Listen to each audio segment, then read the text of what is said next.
Hey everybody, welcome to McKellar Motivational Monday. This is Monday, and every Monday we try to get together and talk about things that will motivate us to have a wonderful week and a wonderful life. For the next few minutes I will do shout outs to those who are sharing. Thank you, Dieter, Harry, Bruce Springsteen, so awesome. Alexa, thank you so much. Practical Jokers, that was so fun. Thank you, Perush, Sophia. Thank you, Kirk. Thanks, Spider-Man. Thank you, J-Tink, Emma, Chloe, Old Mantra Superman, Brian, Keenan, Bobby. Hey guys, good to see you. Mark, Teresa Sampson, Bobby, thank you for inviting 2 different ways. Thank you, Blue Line. So in a moment here, I'm going to invite Facebook Live to join us as well. Thank you, Ray, Thriver Dad. Thanks, everyone. It is great to be back. And I'm very excited about today. It's about understanding our true power and how to harness that. Thank you, Kevin. And welcome, DJ Shiny Shoes. That's a great name. And Mark, with the last name I can't quite pronounce. Louis Gendick. I got that wrong. Okay, so let's invite Facebook. Here we go. Hey everyone, welcome to McKellar Motivational Monday. I'm here on Periscope and Facebook Live, and today we are going to talk about your true power, how to access your true power, how to harness that. And first, we have to understand what that means. Now, there's a great book called The 7 Spiritual Laws of Success, and I'm taking my inspiration for the next several of my Motivational Mondays from this book because it has helped me so much. And it talks about power, what our true power is, and what we think it is, which it isn't.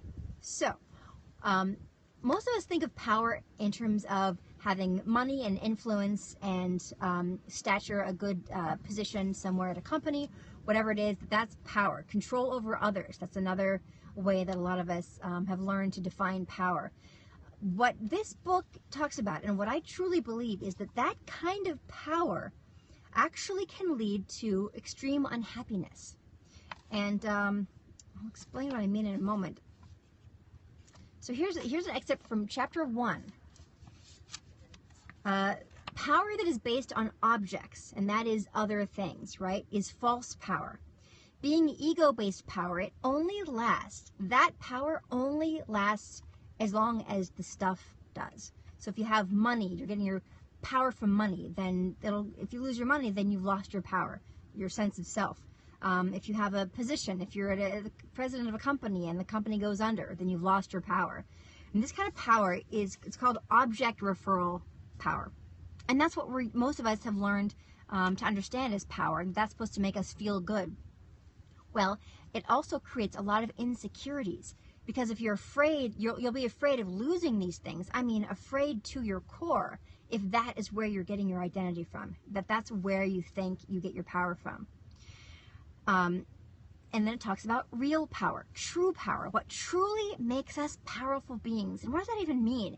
It means that other people want to be around us. They want to do what we're doing. They want to learn from us. You become a leader without realizing it if you have true power. And it also, it attracts things to you that you want. I don't know if you guys ever saw a movie called The Secret, but it talks about this a little bit. So it says, self-power, on the other hand, is permanent because it is based on knowledge of the true self. There are certain characteristics of self-power. It draws people to you. It draws things that you want to you. It magnetizes people, situations, and circumstances to support your desires. It is also called the support from the laws of nature. Your power is such that you enjoy a bond with people and other people enjoy a bond with you. Your power comes from bonding, the bonding that comes from a true sense of self. So how do we get that? I mean, wouldn't you love to not care what other people think? I would love that. And that's something I think that a lot of us strive to. How powerful are you really if you're constantly worried about what other people think of you and losing things that you have? True power, which will bring you that happiness and that feeling of solidness inside you, that just you feel like you're coming from a solid place, a grounded place. You make decisions, you have creative freedom in your life. How do we get to that? Well, here's what I understand from this book and from just life.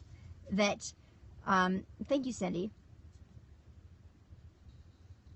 That's very funny, Corey. I'm sorry that there's bad quality. If you're not getting good quality on Facebook, check me out at Periscope, which you can also access through Twitter if you follow me on Twitter. There are a couple ways to get that true power, that self-power. One of them is to stop judging people and things around you. If we are constantly judging people, it takes away from our power.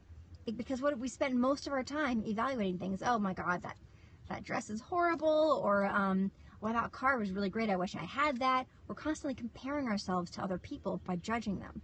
So that's one great way to let it go. Yes, Michael, some people have, I'm going to start talking Bible literature. There's a lot of people will find this through their religions as well. There's a lot of great messages in all sorts of religions to help people find this. Yes, cease to cherish the opinions of others. So you're going to care, but here's the thing. How easy is it to let go of what you think of caring about other people's opinions of you if you're constantly judging them? So if we're constantly judging people, then we will automatically assume that they're judging us. We've invited that into our whole world.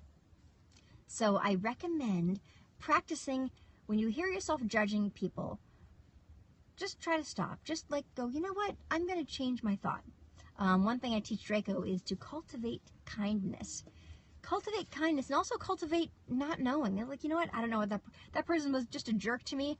I don't know what their day was like. I don't know what their life is, and I'm not going to judge it. It releases you. It frees you. It frees you to get out of that judgment. It's not always easy to quiet that voice inside of our heads, and a wonderful way to do it, sometimes it can be through prayer or through meditation. My mom is actually a meditation instructor. She does Intentional Tuesdays every Tuesday on her Periscope. She's Mihaela McKellar. And thank you, Monkey. And so meditation, getting quiet, getting silent. The other thing, and I'll talk about this on a future scope as well, but the other thing is when a lot of people struggle with figuring out what their purpose is in life. And we all have a voice in our heads. I saw Moana not that long ago. I love that movie. And she talks, there's this recurring theme of this voice in her head that's urging her to do something that her parents don't want her to do, which is to be free and explore and get out to the ocean and not just stay on the island. It's this little voice in her head. We all have a little voice in our head. We know so much more about ourselves than we realize.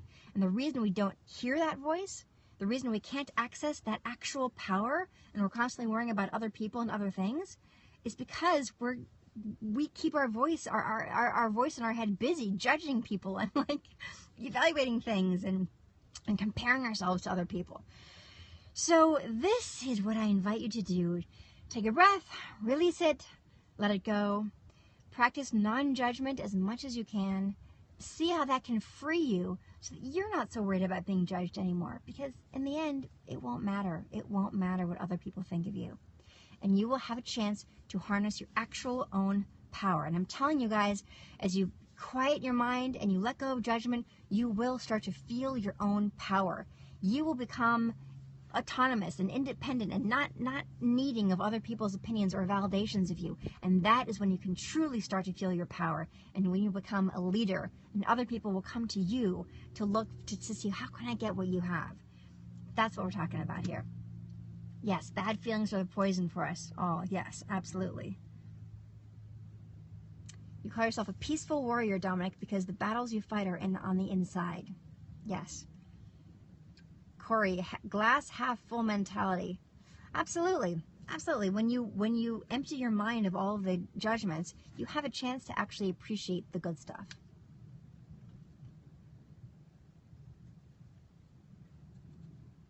You know, Michael, I don't know anything about the Church of Scientology. I promise you I've never studied it, and I have no interest in it. But if there are positive, I've only heard the bad stuff about that place. If there are positive messages in there, then great. Hey, Harlow.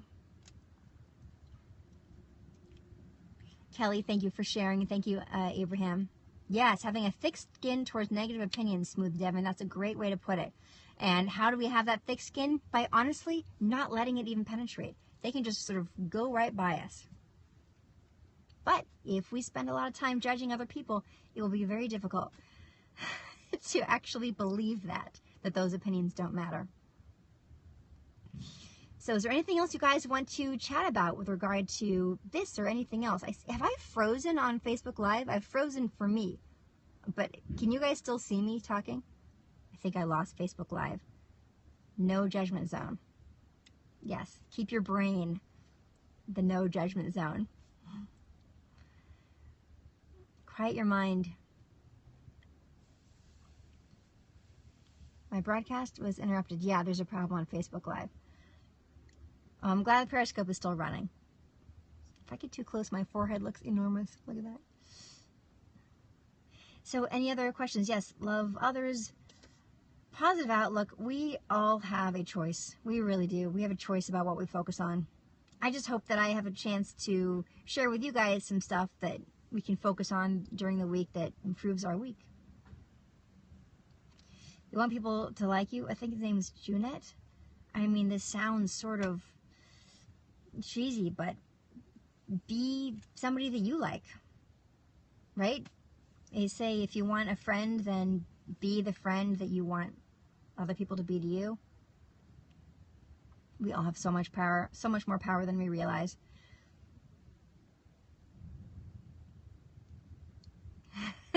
Darnell, Facebook is trying to stop the truth. That's funny. Maybe they saw the Scientology word and they flagged it. I'm kidding. Be the person you want others to be. That's right. The man in the mirror, as Michael Jackson said. It's nice to be important, but more important to be nice. Absolutely. And you know what? If you are nice, you will become important to other people. Okay, I think I have to just end the Facebook Live because that kept starting and stopping. That was painful. I had to put it out of its misery. Hey everyone, welcome to...